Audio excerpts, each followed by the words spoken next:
Aku berlindung kepada Allah dari godaan setan yang terkutuk dengan menyebut nama Ya Allah yang Maha Pengasih lagi Maha Penyayang. Wahai orang-orang yang beriman, diwajibkan atas kamu berpuasa sebagaimana diwajibkan atas orang sebelum kamu agar kamu bertakwa, yaitu beberapa hari tertentu. Maka barang siapa di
Iqra'ul Qur'an fa innahu ya'ti yawmal qiyamah syafi'an li ashabihi.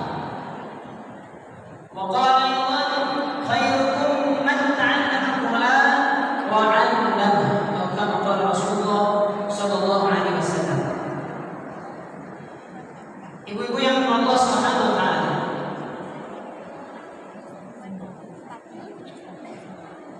dalam kesempatan kali ini Allah telah sayang kepada kita, Allah telah cinta kepada kita. Alhamdulillah. Ibu merasakan nggak sayang dan cintanya Allah kepada kita? Apa tandanya? Di sini sehat, di sini jabatan, bisa sholat, di sini masih sehat, di sana suami ganteng. Alhamdulillah.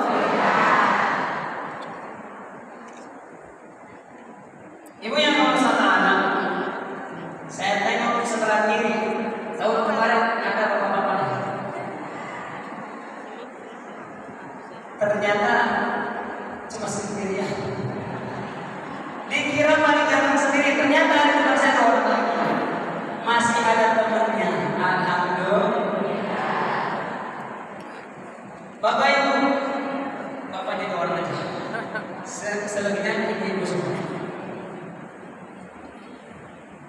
Ibu mau hidup bahagia? Mau hidup indah? Betul. Ada syaratnya. Siap syaratnya? Betul siap.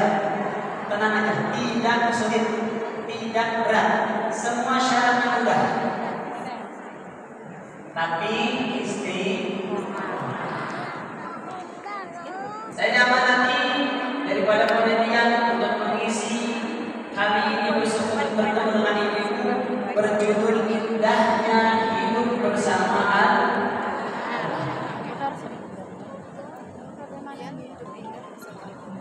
Bagaimana tidak indah hidup bersama Allah? Ya. Bagaimana tidak indah hidup bersama Al-Quran? Dari mulai kita di dunia, kemudian di masa mendekati ajal, kemudian di dalam kubur, di alam sirat, di alam mahsyar, bahkan sampai surganya Allah Subhanahu wa taala. Al-Quran selalu mendampingi.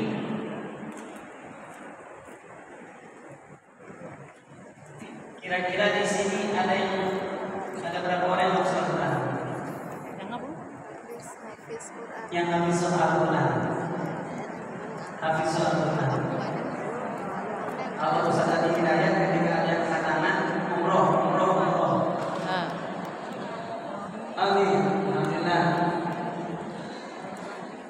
Satu. Siap panitia berangkat umroh. Yang di belakang ada? Yang di depan saya? Jus 30 enggak apalah. Jus 30 ada. Alhamdulillah. Ya, Apal jus 30 aja enggak semua. Ibu-ibu yang dirahmati Allah Subhanahu wa taala. Ada satu ulama. Beliau belajar Al-Quran selama 70 tahun.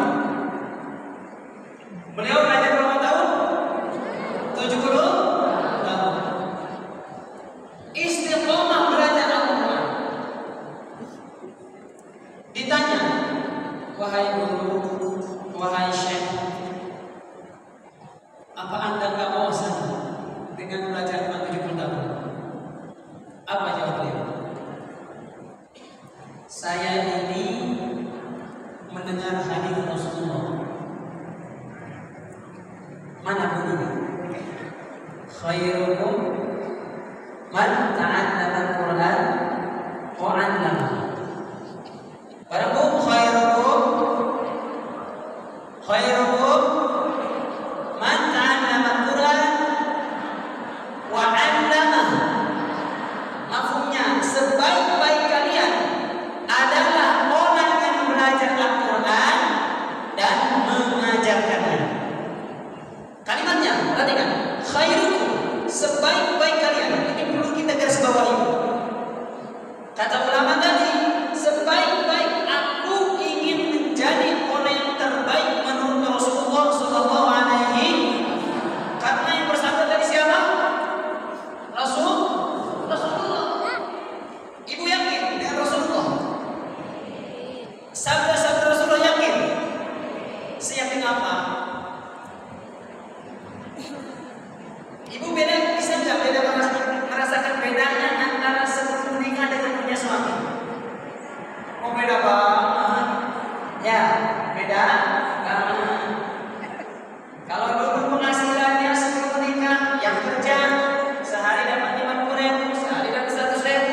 Kalau dengan Richard cepat paham. Ibu merasa terjamin dengan adanya suami. Ketambah lagi suami menjadi pemimpin satu daerah. Kira-kira gimana? Suami ibu bukan hanya memimpin ibu dan keluarganya, bahkan memimpin kalau jadi RT satu RT. Ya. Kalau satu kelurahan jadi kelurahan. Maknanya ketika ada seseorang yang menjamin kita akan merasa hidup tenang. Ya. Ini yang menjamin siapa? Rasulullah. Kuntum khairum. Ibu. Tadi janji katanya siap hidup bahagia, siap menerima syaratnya. Ya.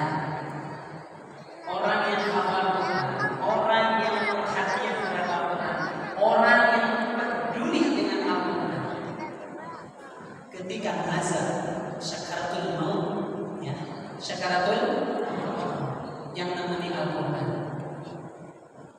Ya, bukan anak, bukan suami, bukan pekerjaannya, bukan mobilnya, bukan rumahnya, tapi Al-Quran. Sekarang saya tanya, Al-Quran itu apa? Wahyu Allah.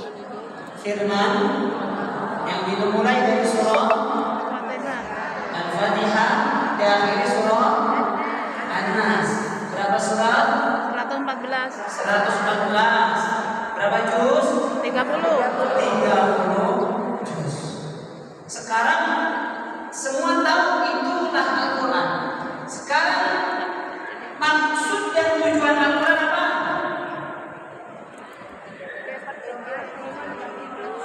Petunjuk bagi manusia. Tunjuk, betul. Pedoman hidup, betul. Betul semua.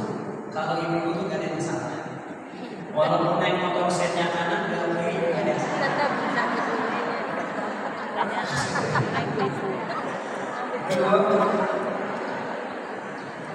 Di rumah masak keasinan, gak ada yang salah.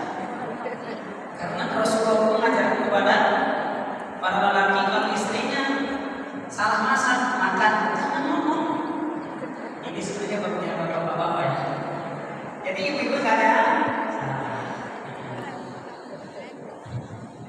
Semuanya ibu yang kamu suka Al-Quran. Janji Rasulullah SAW. Ketika kita perhatian dengan yang menemani kita Al-Quran, maka maksud dan tujuan Al-Quran adalah yang mau catat saya. Maksud dan tujuan Al-Quran adalah mengetahui seluruh perintah Allah dan Rasulnya dan larangan Allah dan Rasulnya. Ini maksud dan tujuan Al-Quran. Tentunya diamalkan dan mengikuti contoh Rasulullah Sallallahu Alaihi Wasallam.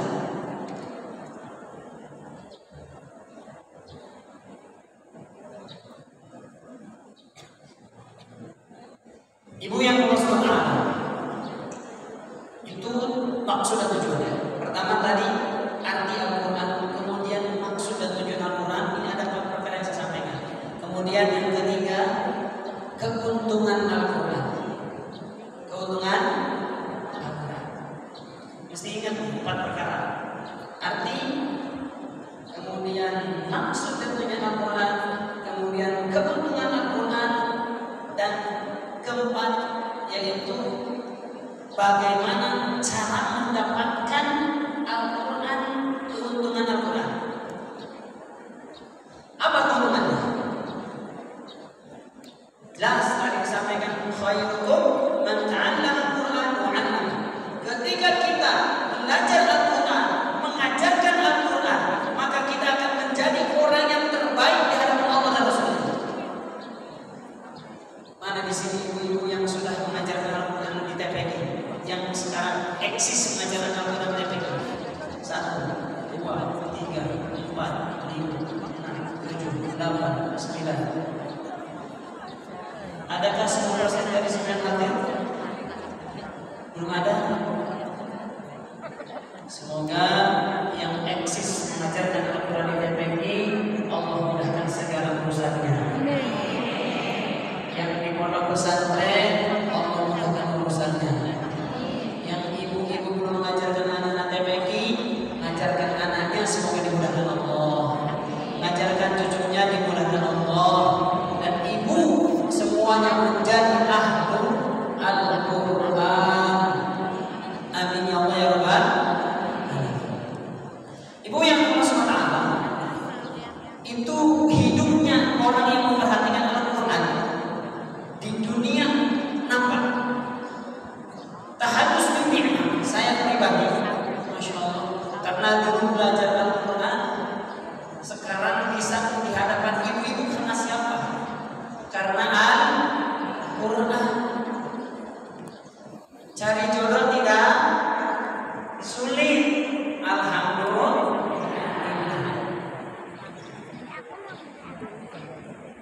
Ini hari ini kaya apa grogi, apa efek lapar.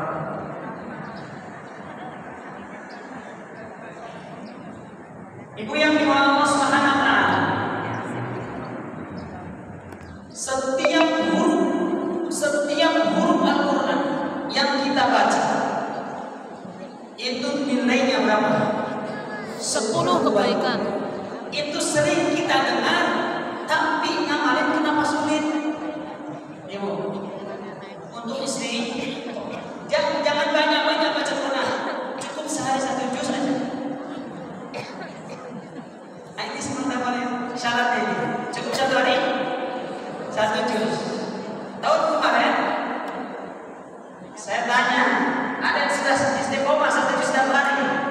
Tahun kemarin, kira-kira banyak mana dengan sekarang? Ada yang sudah istiqomah 1 juz selama setahun? Turun lagi. Tadi udah katakan ternyata di bulan Ramadan sebelumnya turun lagi. Karena belum istiqomah. Ya udah, jangan banyak-banyak yang 1 juz bu. Cukup buat yang sholat. Sama aja. Cukup kalau mas ya. Tenang. Kalau kita memang memperhatikan Al-Quran, nanti sama Allah ditebalkan bebannya. Amin. Senang bu kalau suaminya tebal bebannya? Senang gak? Angkat tangan yang senang. Oh, semangat. Gak apa-apa, jujur. Angkat tangan yang senang suaminya bebannya tebal.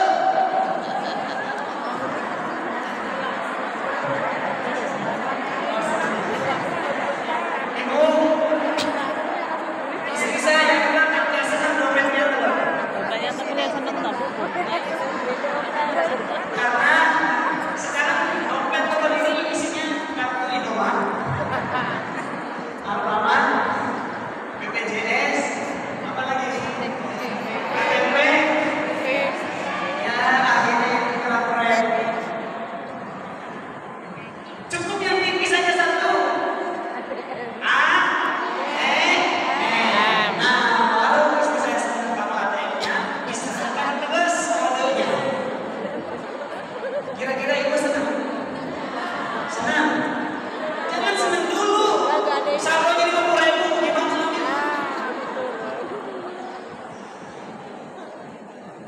Jadi mau ATM-nya tebal? Coba ATM apa aja? 1 BCA, 2 BRI, 3 BNI, 4 Pemangku, 5. Bukan itu ibu yang saya maksud. Jadi ibu sekarang masih nalarnya duit dan duit. Doa. Alhamdulillah. Yang saya maksud ATM ini adalah Allah.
sandarkan kepada agama. Ibu misal mau barangkat pengajian, ya Allah, saya ini punya motor ya. Hujan, ya Allah, hujan gimana ini? Nggak jadi ngaji saya. Coba kalau Allah kasih mobil, nggak hujanan, tetap berangkat. Nah, doa seperti itu yang cepat. Ya Allah, rumah saya kecil, hadir ibu pengajian setiap hari sampai penuh, sampai keluar-luar. Ya Allah, besarkan rumah saya. Nah, itu insya Allah cepat dapat pertolongan Allah SWT. Ya. Itu. Apalagi keutamaan Al-Quran.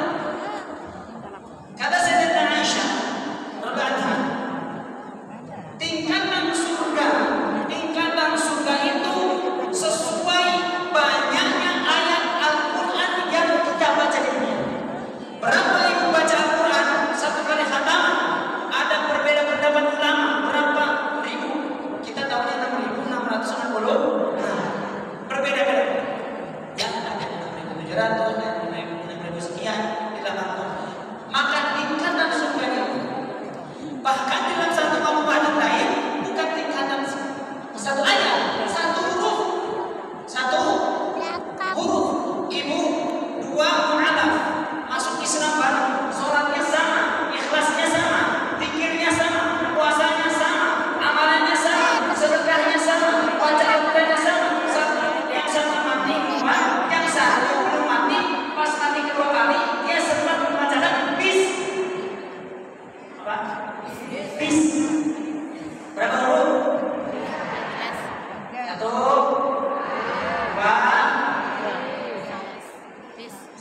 dua, sin, tiga, betul tiga, sana.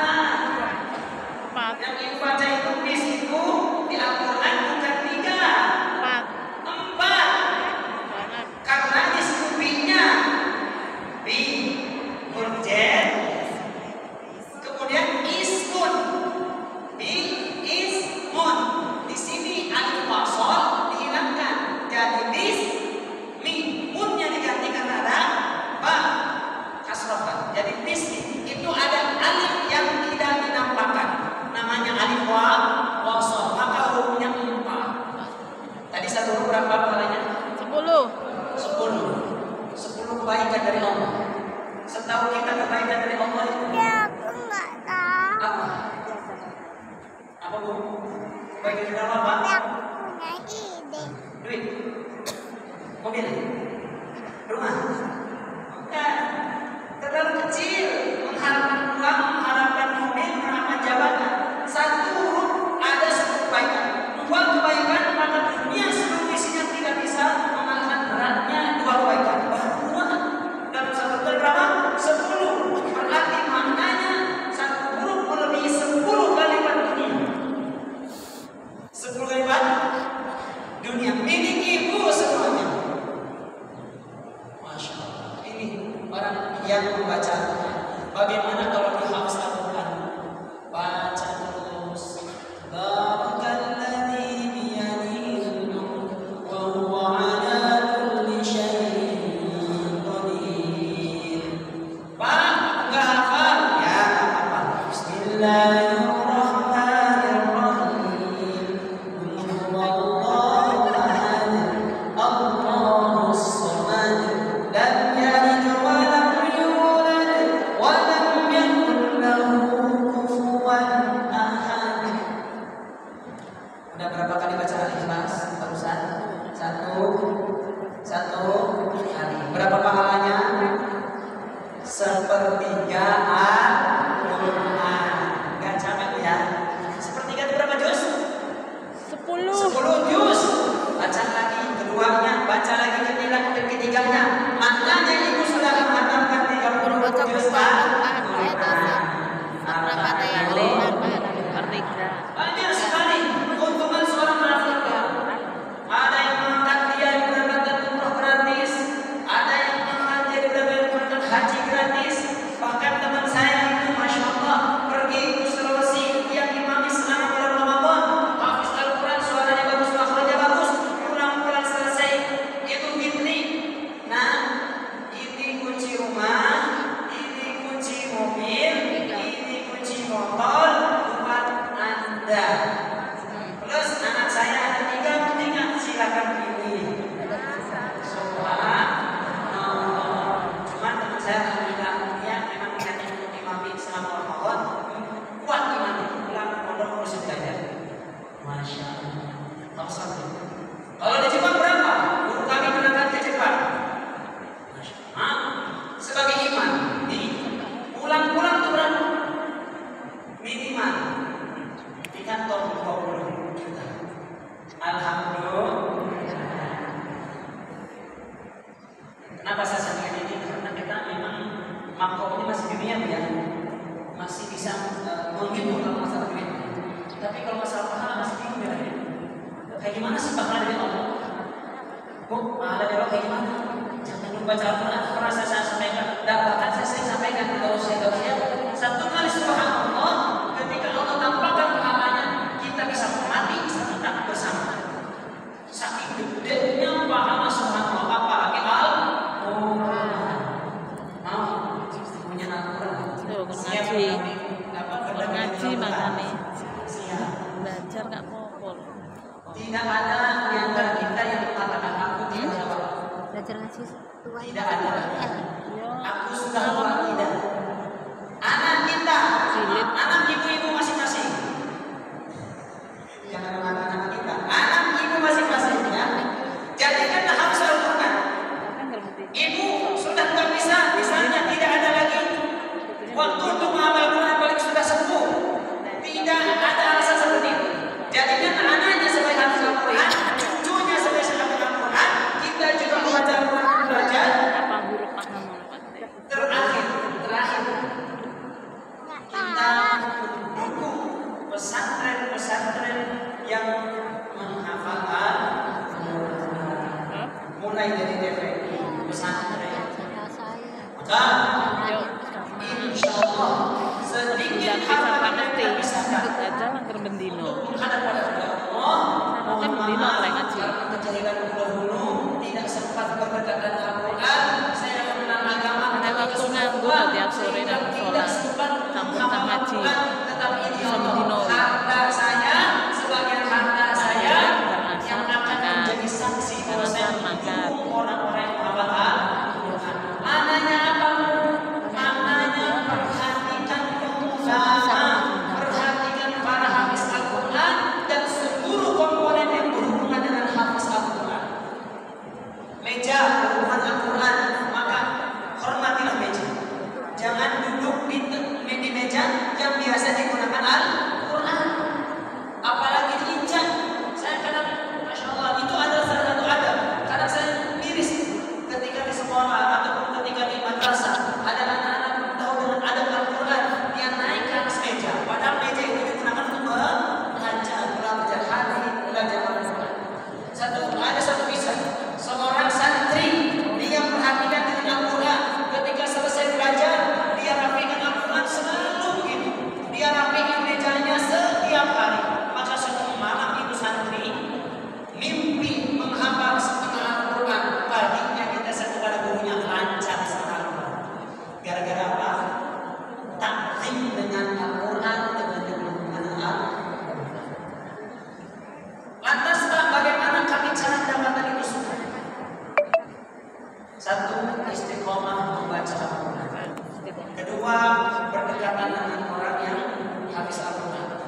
Gara-gara lihat halaman dan fokus dalam satu halaman itu, terus insya Allah selesai. Yang kedua, handphone simpan dulu, singkirkan. Al-Quran di depan. Kira-kira kalau ibu nyimpan handphone, ya, 1 jam, 2 jam untuk Al-Quran, kira-kira hidupnya jadi miskin nggak Bu? Apa hidupnya jadi melarat? Tidak. Apa urusannya jadi kacau? Tidak. Hari ini kita lihat jarinya bergerak. Dari zaman dahulu lama bergerak jadi ini. Ini scroll laptop, scroll Insyaallah ya. Insyaallah ya.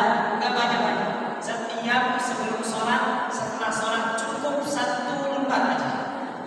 1 lembar. Enggak kuat enggak? 1 lembar karena sibuk banget. Oke. 1 halaman, 1 halaman. Siap. Selembar saja Bu. Satu sholat selembar. Salam. Berarti kalau 5 waktu sholat berapa lembar? 5 lembar. 5 lembar setengah juz. Kalau dia nanti Quran Quran Madinah setengah juz. 2 hari 1 juz. Berarti 10 hari berapa juz? 5 juz. Berarti 30 hari berapa juz? 15. 2 bulan sudah khatam. Alhamdulillah. Itu pun kalau enggak halaman. Kalau halaman enggak jadi. Ada di sini yang merasa ketika halaman. Alhamdulillah. Enggak sholat, enggak puasa. Kalau sholat enggak usah dibawa. Tapi kalau puasa mohon maaf dibawa sendiri nanti di bulan selain bulan Ramadan. Ya siap ya. Satu lembar ya. Dialami kita. Pokoknya insya Allah. Tadi orang yang memperhatikan Al-Quran, Allah akan berikan ATM-nya tebal. Ya gimana firman Allah kita baca, ketika kita minta sama Allah, Allah senang tidak?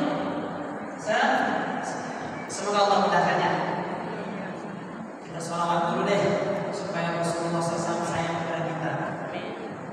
Ya Nabi salam alaika.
Masih ada waktu, masih ada. Ibu,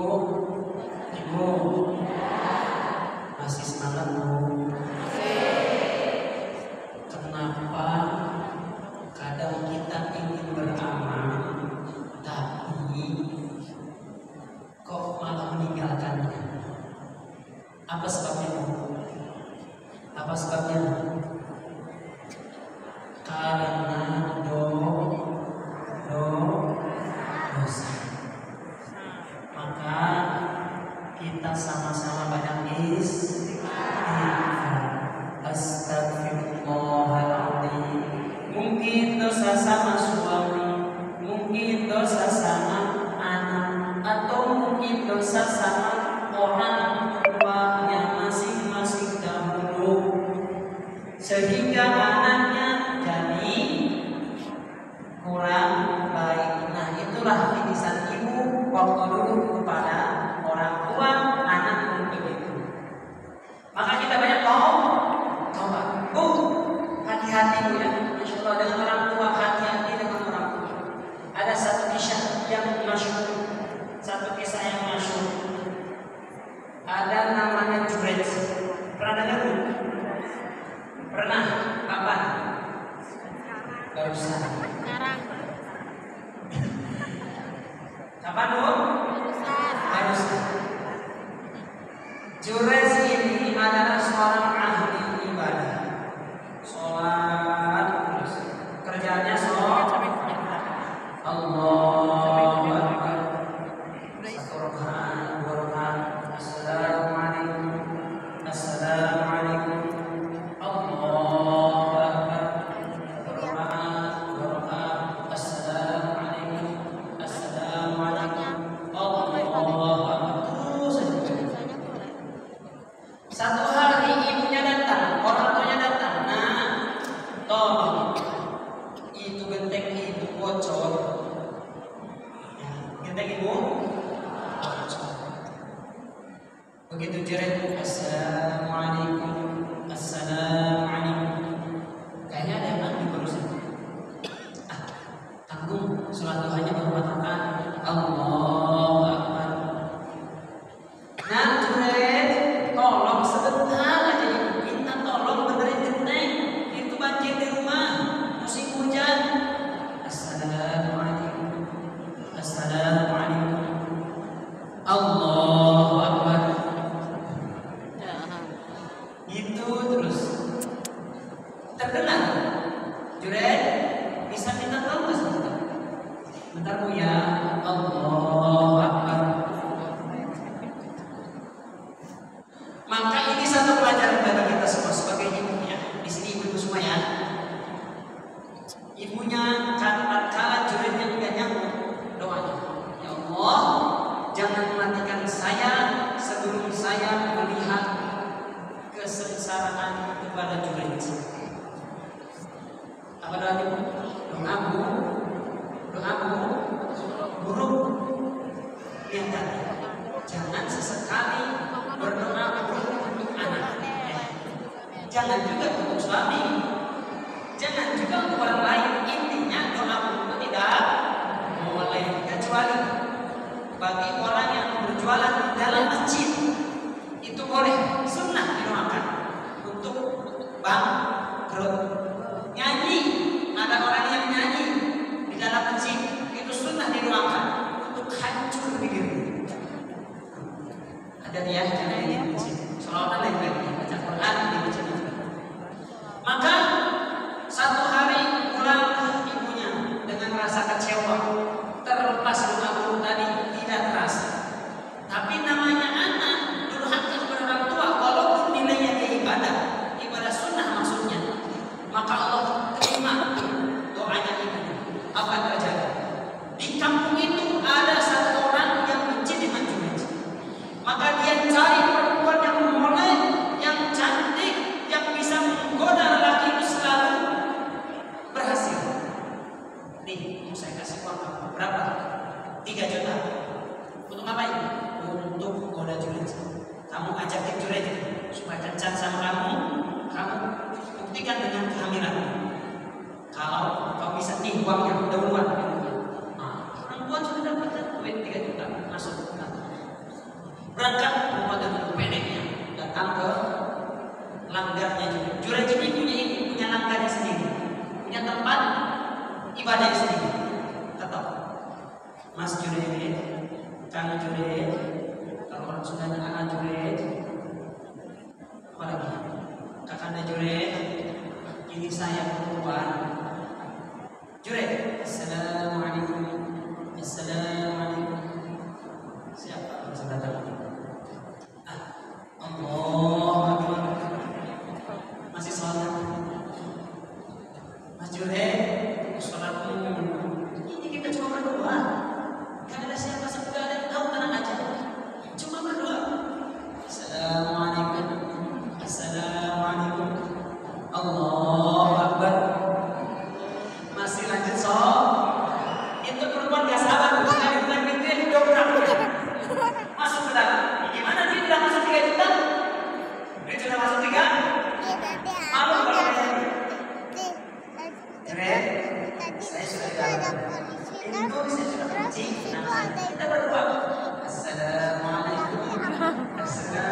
berhasil menggoda Julen sampai menang.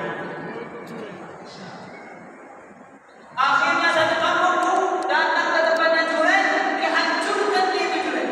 Lagi sholat, Allahu Akbar, digoyang-goyang. Assalamualaikum, Allahu Akbar. Lagi sholat, hampirnya digotongnya sampai ke kampung. Di apa namanya?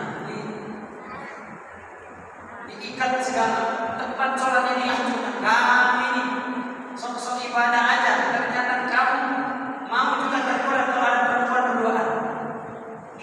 Dihubungin sampai bonyok. Dikalahin Julen, wahai penduduk kampung, saksikan nanti kalau perempuan ini sudah hamil, sudah melahirkan, kita tanya anaknya. Jangan duduk sana, awalnya kosong. Kita tanya anaknya. Maka 9 hari, 9 bulan 10 hari keluarlah bayi. Julen juga datang lagi. Ayo penduduk kampung, ngumpul sini, kita buktikan bahwa ditanya, wahai bayi, dengan izin Allah, jawab pertanyaan. Siapa bapakmu? Ibu belum ada tes DNA ya. Dengan izin Allah dikasih izin ke bayi di sana. Bapak saya bukan Julen, bapak saya pengembala dari tadi. Dengan izin, nah itulah salah satu bayi yang bisa di sana. Kedua siapa? Bayi siapa? Yang digendong sama Aisyah, istrinya Fir'aun. Sabarlah, masuklah ke dalam apa minyak itu, air yang mendidih. Macam godok goreng. Nah, kemudian dengan itulah jawaban itulah akhirnya Julen dibuatkan lagi longgar, dibuatkan lagi longgar.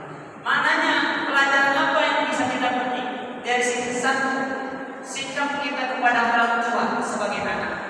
Jaga ucapan, jangan sampai ucapan di Al-Quran itu.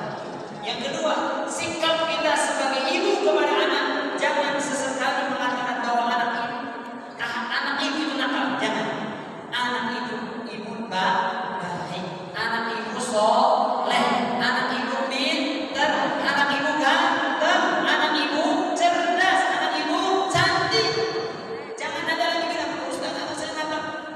Siapa yang tua? Siapa yang ngasih makanan? Siapa yang ngasih minum?